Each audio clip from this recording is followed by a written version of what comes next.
Hi, welcome. Today we're looking at a parable, the parable of the wicked tenants. Let us read. Here another parable. There was a householder who planted a vineyard and set a hedge around it and dug a wine press in it and built a tower and let it out to tenants and went into another country. When the season of fruit drew near, he sent his servants to the tenants to get his fruit. And the tenants took his servants and beat one, killed another, and stoned another. Again he sent other servants, more than the first, and they did the same to them. Afterward, he sent his son to them, saying, They will respect my son. But when the tenants saw the son, they said to themselves, This is the heir. Come, let us kill him and have his inheritance. And they took him and cast him out of the vineyard and killed him. When therefore the owner of the vineyard comes, what will he do to those tenants? They said to him, He will put those wretches to a miserable death and let out the vineyard to other tenants who will give him the fruits in their seasons. So Jesus again speaking in parables, and for this parable, Jesus sort of stepping back and look at the situation back then, so we can sort of understand the Bible, the parable like this. And this is sort of according to my Bible study. God is the householder, and God built Jerusalem, and God led Israel's leaders to be the tenants.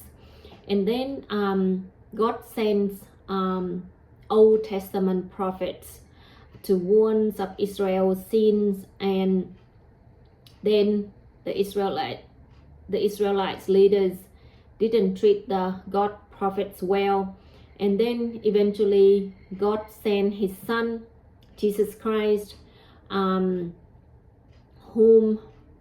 the Israelite leaders didn't treat him well. They put him out of the cities and killed him. And then God put the city to ruin.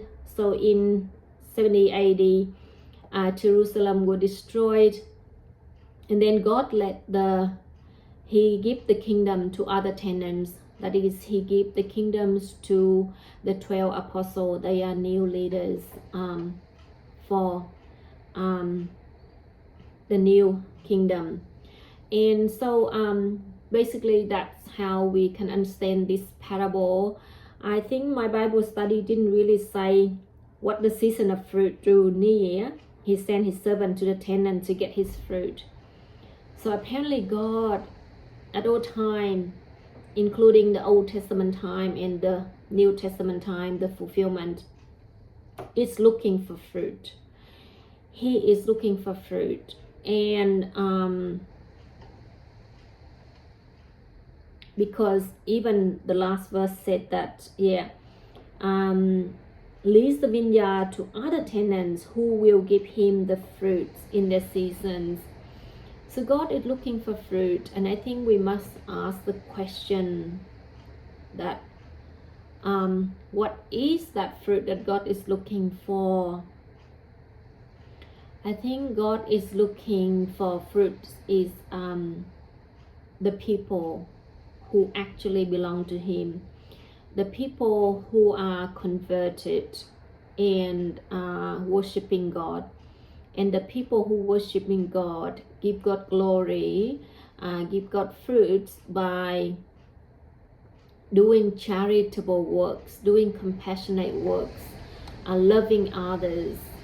God is all the time looking for fruit. Now at fulfillment time, from the moment of Jesus' resurrection to the end of time, God is also looking for fruit, and He deserves to have fruit. The more fruit, meaning the more people who are actually belonging to God, connecting with God, believers in other words. And the believers do good works for God in terms of, giving to the poor, being charitable to others in kind acts, kind words, in prayers. So God all the time, at all time, looking for fruits. And we must keep that in mind. We ourselves, as personal level, for personally, we and God, we also need to look at bearing fruits for God. And so, the way of God is the design and the fulfillment. So Jesus gives this parable as a design. The fulfillment is the meaning behind these parables. And so, just like a man going to build his house, he made the design of the house, then he built the house according to the design. When the house completed, that is the fulfillment of the design. So Jesus give us this parable and the meaning, and we need to seek the meaning behind this. And so that is today I have tried to explain the meaning behind this parable. So thank you for joining me.